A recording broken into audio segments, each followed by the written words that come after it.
Assalamualaikum warahmatullahi wabarakatuh. Alhamdulillahirabbil alamin.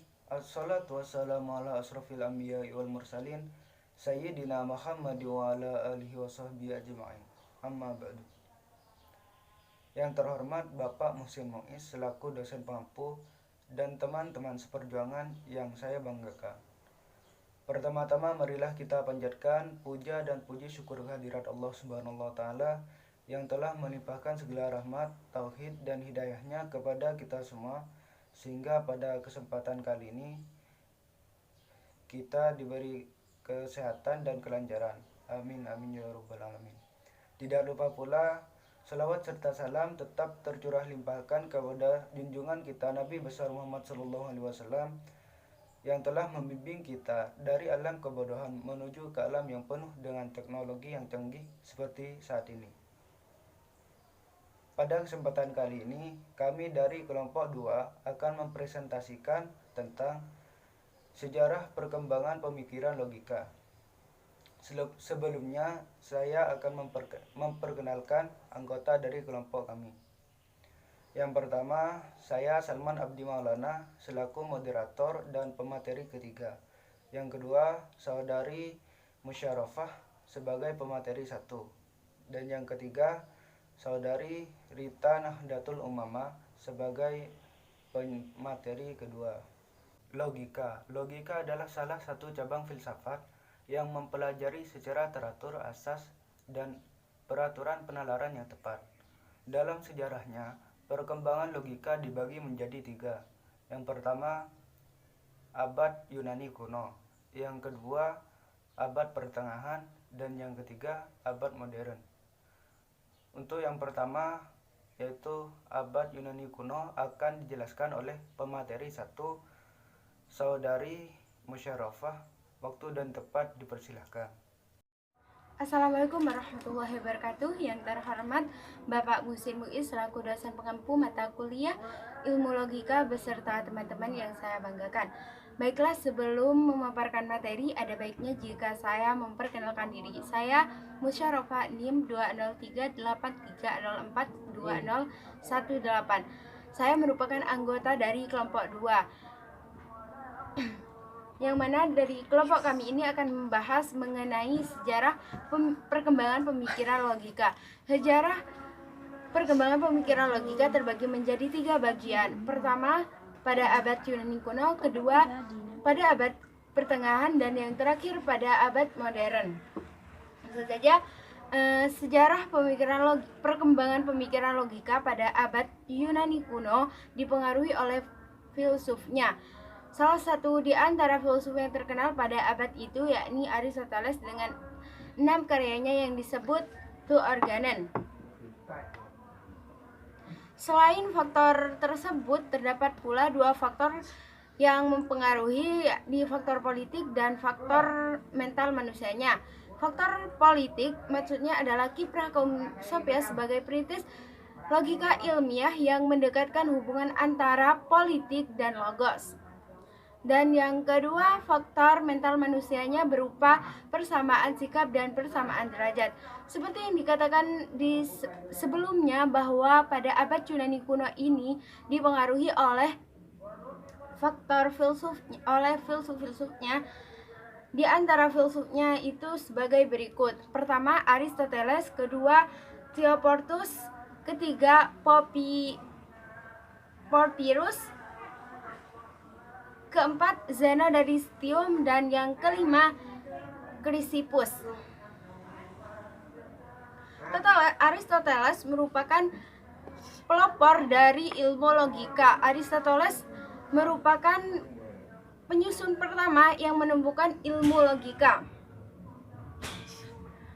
Logika sebagai ilmu baru pada waktu itu tidak disebut dengan logika, akan tetapi disebut dengan analitika dan dialektika, yang mana analitika itu merupakan secara khusus meneliti argumentasi yang berangkat dari proporsi yang benar, sedangkan dialektika secara khusus meneliti argumentasi yang masih diragukan kebenarannya.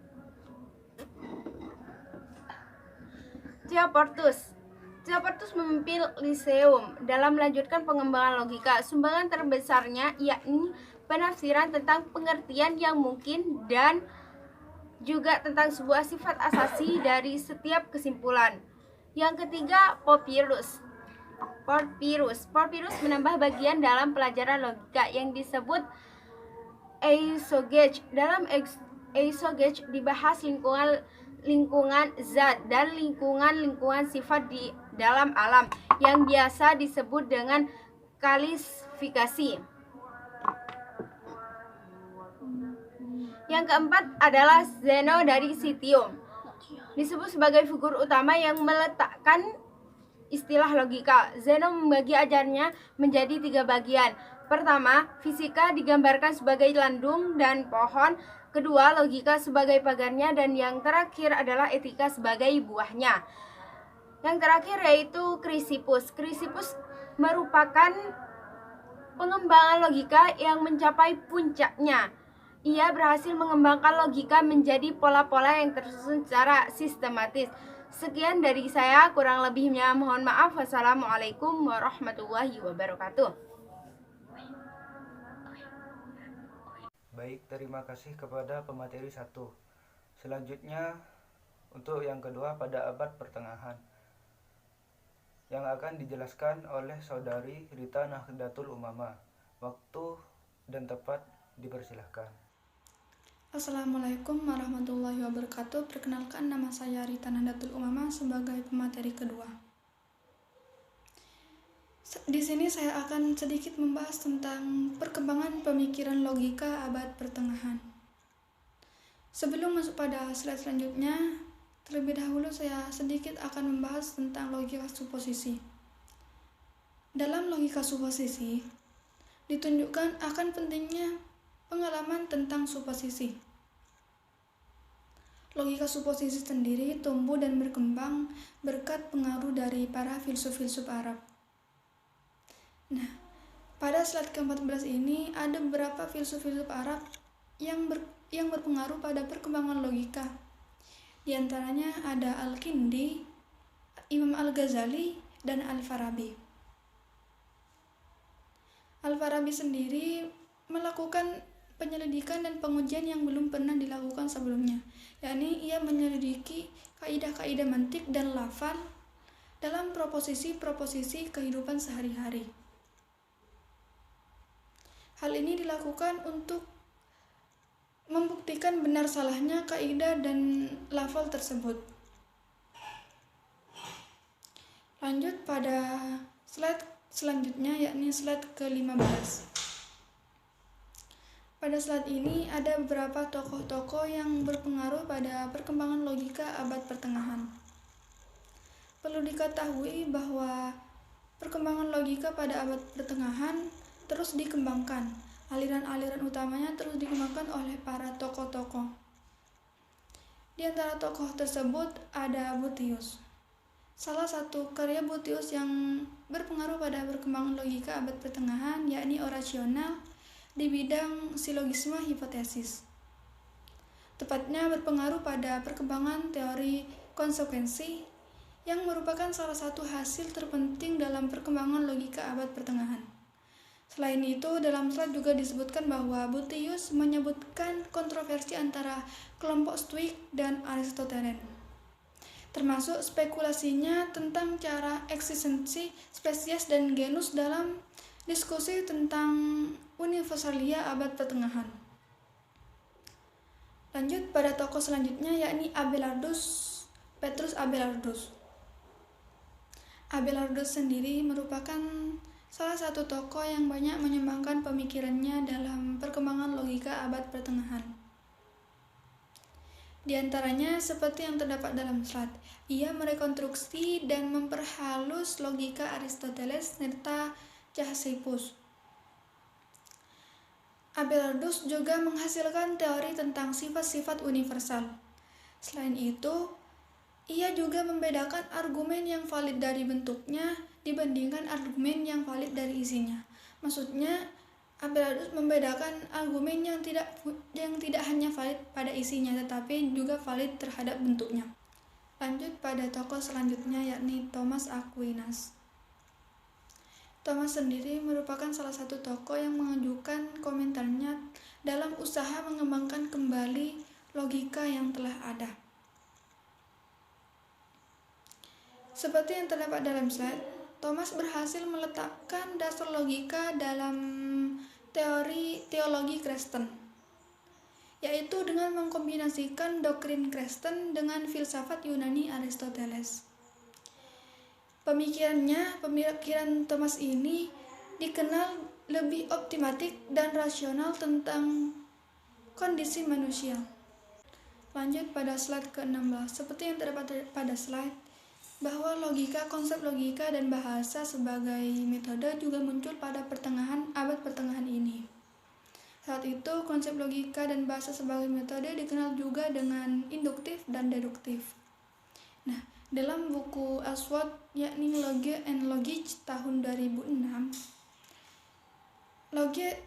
Ashworth pernah meneliti bahwa bahasa dan logika memiliki tujuan yang jelas, yakni keduanya berfungsi membentuk dan menyatakan kebenaran, sehingga orang bisa bergerak maju dalam membentuk pengetahuan baru. Nah, logika inilah yang nantinya akan menjadi pondasi pemikiran dalam perkembangan ilmu-ilmu pengetahuan modern. Nah, setelah melihat keterangan-keterangan tadi, dapat dikatakan bahwa perkembangan logika pada abad pertengahan ini mencatat banyak hal penting dalam perkembangan logika. Di antaranya yakni karya Boethius dalam bidang silogisme hipotesis. Selain itu ada juga teori konsekuensi, diskusi tentang universalia, teori sifat-sifat universal, dan banyak masih lainnya. Mungkin hanya itu yang dapat saya sampaikan, kurang lebihnya saya mohon maaf. Saya undur diri. Wassalamualaikum warahmatullahi wabarakatuh. Baik, terima kasih kepada pemateri kedua. Selanjutnya dipersilakan kepada pemateri ketiga untuk menyampaikan materinya. Baik, terima kasih kepada moderator. Saya akan menjelaskan sejarah perkembangan logika pada abad modern. Pada abad modern, perkembangan dan penggunaan logika secara murni dilanjutkan oleh sebagian pemikir, tetapi dengan tekanan-tekanan yang berbeda.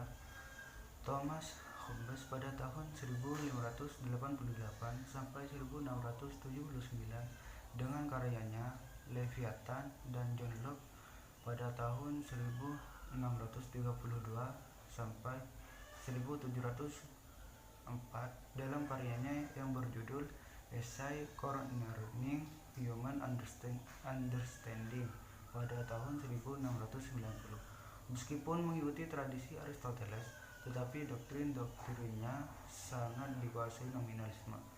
Pemikiran dipandang sebagai suatu proses manipulasi tanda-tanda verbal dan mirip operasi-operasi dalam matematika. Kedua tokoh ini memberikan suatu interpretasi tentang kedudukan bahasa di dalam pengalaman. Francis Bacon pada tahun 1561 sampai 1626 mengembangkan logika induktif yang diperkenalkan dalam bukunya, yaitu Novum Organum Scientiarum di London pada tahun 1620. Metode induktif untuk menemukan kebenaran yang direncanakan Francis Bacon didasarkan pada pengamatan empiris, analisis data yang diamati, penyimpulan yang terwujud dalam hipotesis, dan verifikasi melalui pengamatan dan eksperimen lebih lanjut. Gottfried Wilhelm van Leibniz pada tahun 1646 sampai 1716 menganjurkan penggantian pernyataan-pernyataan dengan simbol-simbol agar lebih umum sifatnya dan lebih mudah melakukan analisis. John Stuart Mill atau J.S. Mill pada tahun 1806 sampai 1873 mempertemukan sistem induksi dengan sistem deduksi. Setiap pangkat pikir besar di dalam deduksi memerlukan induksi, dan sebaliknya memerlukan deduksi bagi penyusunan pikiran mengenai hasil-hasil eksperimen dan penyelidikan. Jadi kedua-duanya bukan merupakan bagian-bagian yang saling terpisah, tetapi sebelumnya saling membantu. Logika formal sesudah Mill, lahirlah sekian banyak buku-buku baru dan ulasan-ulasan baru tentang logika. Dan sejak pertengahan abad ke-19, mulai lahir satu cabang baru yang disebut dengan logika simbolik. Logika simbolik pertama dikembangkan oleh George Boole pada tahun 1815 sampai 1864. Boole secara sistematik dengan memakai simbol-simbol yang cukup luas dan metode analisis menurut metodika. Dan Augustus de Morgan pada tahun 1806 sampai 1871 merupakan seorang ahli matematika Inggris, memberikan sumbangan besar kepada logika simbolik dengan pemikirannya tentang relasi dan negasi. Ia lebih-lebih dikenal karena dalil rangkapnya, yaitu negatifnya suatu jumlah adalah hasil negatifnya unsur-unsur. Negatifnya suatu hasil adalah jumlah negatifnya faktor-faktor. John Venn pada tahun 1834 sampai 1923. Ia berusaha menyempurnakan analisis logika dari Boole dan merancang diagram lingkaran-lingkaran yang kini terkenal sebagai diagram Venn untuk menggambarkan hubungan-hubungan dan memeriksa sahnya penyimpulan silogisme. Perkembangan logika simbolik mencapai puncaknya pada awal abad ke-20 dengan terbitnya 3 jilid karya tulis dua filsuf besar dari Inggris, yaitu Alfred North Whitehead pada tahun 1861 sampai 1914 dan Bertrand Arthur William pada tahun 1872 sampai 1970 yang berjudul Principia Mathematica pada tahun 1910 sampai 1913 dengan jumlah 1992 halaman. Karya tulis Whitehead dan Russell Principia Mathematica memberikan dorongan besar bagi pertumbuhan logika simbolik. Baik, terima kasih. Sekian presentasi dari kelompok kami. Mohon maaf apabila ada kesalahan-kesalahan baik dari tutur kata maupun perilaku kami. Sekian dan terima kasih. Wassalamualaikum warahmatullahi wabarakatuh.